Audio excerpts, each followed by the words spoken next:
Video చూడండి, గురుగారు ఏం చెప్తున్నారు. మనకి ఏమన్నా లైఫ్లో సంతోషంగా తృప్తిగా ఉండదు కదా. ఒకసారి ఈ వీడియో చూడండి.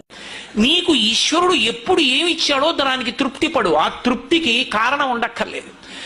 ఆకలి సరిగ్గా లేదని 1000 రూపాయల మందులు వేసుకుని ఏడుస్తున్న వాళ్ళు కోట్ల మంది ఉన్నారు. వేల పట్టున ఆకలేస్తోంది, సంతోషించు.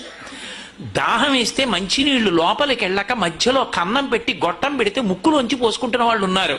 గుటుక్కు నీళ్లు తాగితే లోపలికి ఎడుతున్నాయి, సంతోషించు. రాత్రి తిని పడుకుంటే పొద్దుడికి కడుపులో పోట్లు వచ్చి జీర్ణం అవ్వక ఏడుస్తున్న వాళ్ళు 1,00,000 మంది ఉన్నారు.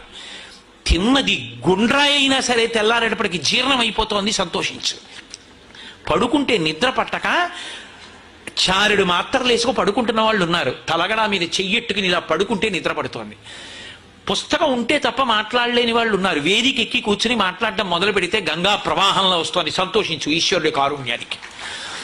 కొంతమంది కూర్చోలేని వాళ్ళు ఉన్నారు, కూర్చుంటున్నావు. నడవలేని వాళ్ళు ఉన్నారు, నడుస్తున్నావు. చూడలేని వాళ్ళు ఉన్నారు, చూస్తున్నావు. వినలేని వాళ్ళు ఉన్నారు, వింటున్నావు. ఈశ్వరుడు నీకు ఇచ్చిన దానికి ప్రతి క్షణం తృప్తితో ఓలలాడిపోవాలి. ఎన్ని మాటలు కృతజ్ఞత చెప్తావు. అది మానేసి ఎప్పుడూ ఏదో పోయిందాన్ని తలుచుకుని ఏడవడం కాదు, వచ్చేదాన్ని ఊహించుకుని అలా జరిగితే బాగుండని కనుబొమలు ఎగరేయడం కాదు. ఇప్పుడు ఇక్కడ నీకు ఈశ్వరుడు వర్తమానంలో ఏమిచ్చాడో దానితో తృప్తిగా ఉండడం అలవాటైతే వాణ్ణి మించిన భాగ్యవంతుడు లేడు. అదే ధర్మం.